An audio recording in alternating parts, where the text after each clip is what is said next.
Salam, bugünkü izahımız olacaq 9-cu sinif ümumi tarixdə maraqlı mövzulardan biri, yəni 7-ci paragraf, 1-ci Dünya müharibəsi. Deməli, birinci danışaq müharibənin səbəblərindən. Deməli, 20-ci əsrin əvvəllərində artıq yeni xammal mənbələri, satış bazarları əldə etmək üçün dövlətlər bir-biri ilə mübarizə aparırlar, rəqabət aparırlar. Həm də mən demişdim, Almanya o zaman feodal dağınıqlığı keçirirdi. Almanya 1870-ci ildə özünü birləşdirəndən sonra, yəni vahid Alman dövləti yaradılandan sonra baxdı ki, müstəmləkələr bölüşdürülübdür, yəni ona ələ keçirəcəyi bir müstəmləkə qalmayıbdı. Düzdür, Elzas və Lotaringiyanı Fransadan almışdı, amma hələ ki geniş müstəmləkələrə sahib deyildi. Və bu uğurda da mübarizə aparırdı. Ona görə də Avropa dövlətlərindən də ibarət hərbi siyasi bloklar yaranmışdı. Bilirsiniz də, Antanta idi bir tərəfdə, bir tərəfdə isə Üçlər İttifaqı idi. Həmin bu bloklar üz-üzə gəldi və Birinci Dünya müharibəsi başlayır. Deməli, hər bir dövlətin özünün maraqları var idi. Məsələn, yenə deyirəm, Almanya yeni xammal bazaları ələ keçirmək, məsələn, Fransa Elzas və Lotaringiyanı geri almaq idi.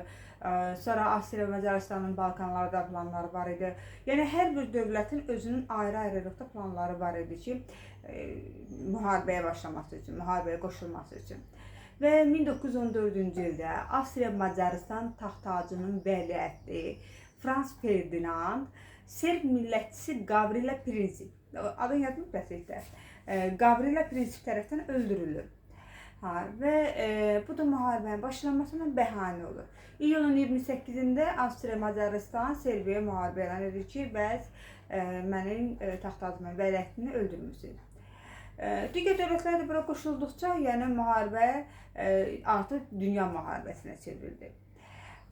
Və burada artıq Rusiya da Serbiyanı müdafiə edirdi. Ona görə də Almanya Rusiyaya müharibə elan etdi, sonra isə Fransaya müharibə elan etdi. Amma əlbəttə bilirik ki, onsuz Almaniyanın planlarında var idi. Yəni Rusiya ilə Fransa ilə müharibə Şilipen planı idi də 1905-ci ildə. Yəni onun son planlarında var idi ki, yəni Rusiya ilə Fransa ilə müharibəsi. Amma bu da onu bəhanə edir ki, hə, sən Serbiyanı müdafiə edirsən. Ona görə də əvvəlcə Rusiyaya, sonra isə Fransaya müharibə etdi. Və Almanya Fransanı tutmaq üçün bir tərəf olan Belçikanı da, Belçikaya da qoşun yeritdi. Bu da ki, Böyük Britaniya üçün bəhanə oldu. Və eyni zamanda, yəni Böyük Britaniyada qoşulmuş oldu. Yaponiya da Almanyaya müharibə elan edir və onun Sakit Okeandakı torpaqlarını tutmağa başlayır. Osmanlı isə o zaman Üçlər İttifaqı tərəfindən çox böyük yanlış edərək Üçlər İttifaqı tərəfindən müharibəyə qoşulur. Çünki o Antantanın hərbi təcavüzünə məruz qaldığı üçün əslində qalsa məcbur idi buna Üçlər İttifaqı tərəfindən qoşulsun. Deməli, bu Almaniyanın müharibə planına görə Belçikadan keçən Alman ordusu deməli Fransaya daxil olur. Amma 1914-cü ildə Marna çayı sahilində İngilis-Fransız ordusu deməli Almanların qarşısını alır. Və bu da Marna döyüşü Alman ordusunun Fransa ilə bağlı olan planını başa çıxarmış olur. Və Almanya iki cəbhədə müharibə aparmalı. Almaniyanın qərb cəbhəsində hücumunun qarşısı Rusiyalı, yəni Rusiya onun hücumunun genişlənməsinə müdaxilə edir. Rusiyanın müdaxiləsi buna imkan vermir.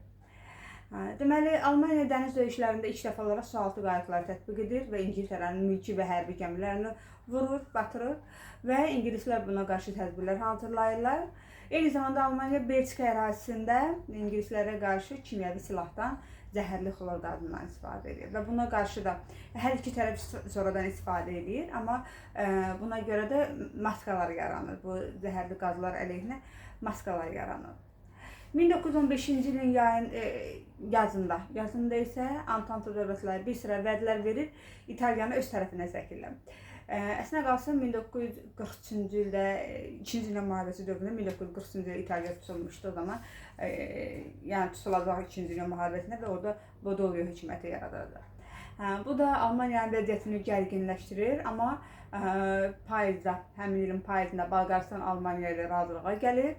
Nəticədə Dördlər İttifaqı yaranır. Deməli, Almanya, Avstriya, Macaristan, Osmanlı və Bolqarıstan olur. Bu Dördlər İttifaqıdır. Bunlar Avropanın mərkəzində yerləşdiyi üçün bunlara həm də mərkəz dövlətləri deyirlər bu ittifaq mərkəzdə yerləşdiyi üçün. Deməli, Osmanlı da müharibədə Sarıqamış əməliyyatı, bunu Azərbaycan tərəfindən də bilirik. 14-ün qışı, 15-in, yəni 14-ün sonu, 15-in əvvəli Sarıqamış əməliyyatında məğlub olur.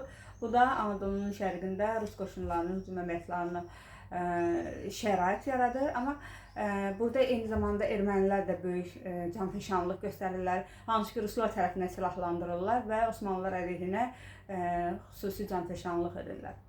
Eyni zamanda İngiltərə, Fransız donanması deməli Osmanlını, yəni Osmanlıya qarşı mübarizə aparmaq üçün, eyni zamanda Osmanlıya qarşı, daha doğrusu, yəni onu zəiflətmək üçün Çanaqqala boğazına qoşun yeridi. Və burada da İstanbulda ələ keçirmək əsas məqsəd olur. Amma 1915-16-cı ildə Çanaqqala döyüşündə Osmanlı ordusu qalib gəlir. Təbii ki, burada könüllü Azərbaycanlılar da var idi. Orada çox maraqlı mənbə vardı. Dərslikdə baxdım Seyid Onbaşı haqqında. Deməli, o 200 kiloqramdan çox olan bir mərmini qaldırıb qoyur topa və İngilis gəmisini, ora yan alan İngilis gəmisini batırırlar, vururlar. Amma sonra şəkil çəkdirmək üçün belə bir addım atması lazım gələndə o mərmini qaldıra bilmir. Həmin anın effekti ilə qaldırmışdı və sonra taxtadan bir maket düzəldirlər. Yəni həmin mərmini qaldırır.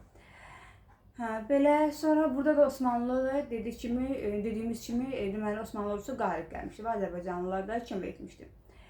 Əslində baxsın, mən burada Avropa xəritəsində belə puzzle xəritə var məndə, amma bilmirəm burada ekranda necə görsənir. Çünki ön kamera ilə çəkiliş edirəm.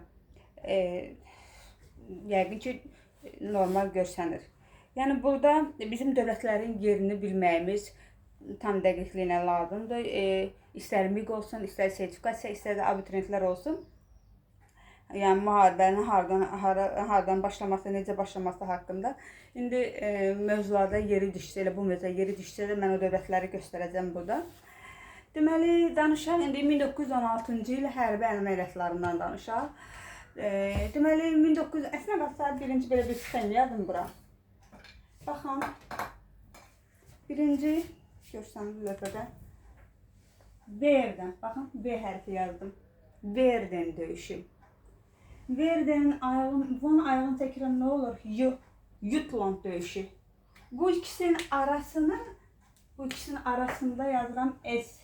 Somma döyüşü. Görsənmədi lövhədə.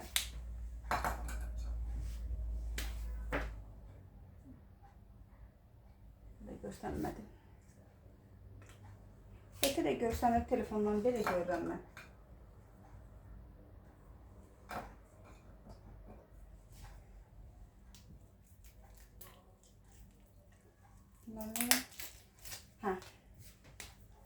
Somma döyüşü. Baxın necə yazdım. Birinci yazdım. Verden. Bu. Xronologiyada birinci yazmalıdır. Xronologiyada birinci nədir? Hansı Verdendir. Məqsədim budur ki, xronologiyanı başa salmaq. Yəni asan yoluna. Üçü də 1916-dadır. Verdendir. Jutlandda Sommadır. Üçü də 1916-dadır. Amma bunların hansı birincidir? Necə də saxlayaq? Onu başa salmaq istəyirəm. Deməli, birinci Verdendir. Bu hərfi yazıram birinci. Bunun ayağını çəkirəm. Quyruq qoyuram buna. Nə olur? Y hərfi olur. Jutlanddır. Sonra bu ikisinin arasına sonu yazıram. S yazıram. Somma döyüşü. Deməli, Verden, Somma, Jutland. Verden, Somma, Jutland. Bu arzulan. Çünki sığını Verdenlə Jutlandın arasına yazdım. Deməli, bu döyüşlər bu arzuculuğuna baş verir. Bunu yadda saxlamaq üçün belə bir şey dedim. İndi deməli, Alman ordusu 1916-cı ilin fevralında Verden yaxınlığında Fransız üzərində hücuma keçir və burada Verden qəsəbxanası adlandı, bilirsiniz, hər iki tərəfdən xeyli sayda insan tələfat olduğu üçün. Amma burada Verden'də Alman ordusunun hücumunu dayandırılır. Alman ordusunun hücumu dayandırılır və bundan istifadə edən İngiliz-Fransız qoşunu yayda isə Somma çayı sahilində ilk dəfə hücuma keçirirlər. Və burada da artıq İngilislər ilk dəfə olaraq tanklardan istifadə edir. Hansı döyüşdə? Somma döyüşündə İngilislər ilk dəfə tanklardan istifadə edirlər. Sonra deməli artıq bundan sonra isə Almaniyada yəni müdafiəyə keçməyə məcbur olur. Qərb cəbhəsində təşəbbüsü itirir və bundan sonra tarixdə ən böyük dəniz döyüşü, Jutland dəniz döyüşü. Baxın, Jutland, Danimarka burada yerləşir, Jutlandiya. Jutlandiya buradır. Danimarkada, yəni Danimarka o ərazidə yerləşir. Jutland dəniz döyüşü baş verir. Həmin bu dəniz döyüşündə, Jutland dəniz döyüşündə deməli ən böyük tarixdə ən böyük dəniz döyüşüdür və bu da tərəflərdən heç biri yenə dəqiq aşkar üstünlük qazana bilmir. Sonra indi müharibədən dövlətlərin çıxması, müharibənin ümumiyyətlə başlatması 1917-ci ildə Rusiyada inqilab baş verir. Bilirsiniz, fevral ayında fevral inqilabı baş verir. Sonra da oktyabrda deməli oktyabr çevrilişi baş verir və bolşeviklər gəlir hakimiyyətə. Onlar da ümumiyyətlə müvəqqəti hökumət qurulmuşdu. O müvəqqəti hökumətdə orduda üstünlük, yəni orduya üstünlük keçirə bilmirlər və bunlar məcbur olurlar 1918-ci ilin mart ayının 3-də Brest-Litovsk müqaviləsini bağlayırlar. Müharibədən yarımçıq çıxırlar. Bax, bunun müharibədən yarımçıq çıxmağını xüsusi vurğuluyorum. Çünki deməli Versal Vaşinqtonda görəcək ki, onun müharibədən yarımçıq çıxması ona cəza tədbiri görülməsinə səbəb olur. Cəza tədbiri deyəndə konfransa çağırılmır da belə. Və yəni Rusiya müharibədən tez çıxdı. Bu da Almaniyanın işini rahatlaşdırdı. Amma Antantaya borc verən dövlət ABŞ idi. ABŞ də təbii ki, onların məğlub olmasını istəmirdi. Bəs borclarını alacaq, necə alacaq bu? Əgər bunun borc verdiyi dövlətlər məğlub olacaqsa, bu borclarını necə alsın? Ona görə də deməli ABŞ müharibəyə daxil olur özü 1917-ci ildə və kömək edir, Antanta dövlətlərinə kömək edir.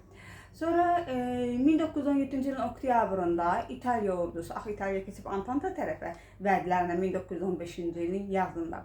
Deməli, o vədlərlə keçmişdi Antanta tərəfə, ona görə də Alman və Avstriya Macaristan ordusu bu İtalyan qoşunlarını məğlub etdilər. Elə bir ki, qisas aldı. Özü bu döyüşün adı Caporetto döyüşüdür, amma kitabda dərslikdə baxdım 9-cu sinif ümumi tarixində yoxdur. Bəlkə 11-ci sinifdə var, indi onu bilmirəm. Caporetto döyüşü, həmin bu Caporetto döyüşündə İtalyan ordusu Alman və Avstriya Macaristan ordusu tərəfindən məğlub edilir. Yenə deyirəm, elə bir ki, qisas alırmış kimi. Və sonra deməli 1918-ci ilin sentyabrında isə Bolqarıstan təslim olur. Oktyabr ayında Mudros sazişi ilə Osmanlı təslim olur. Noyabrında Avstriya Macaristan Almaniya tək qalır və Almaniyada inqilab nəticəsində monarxiya devrildi, respublika yarandı burada. Və yeni hökumət də 1918-ci ilin 11 noyabrında Kampiyon meşəsində, yəni onların qərargahında sülh sazişini bağlamağa məcbur olur. Birinci Dünya müharibəsi başa çatır.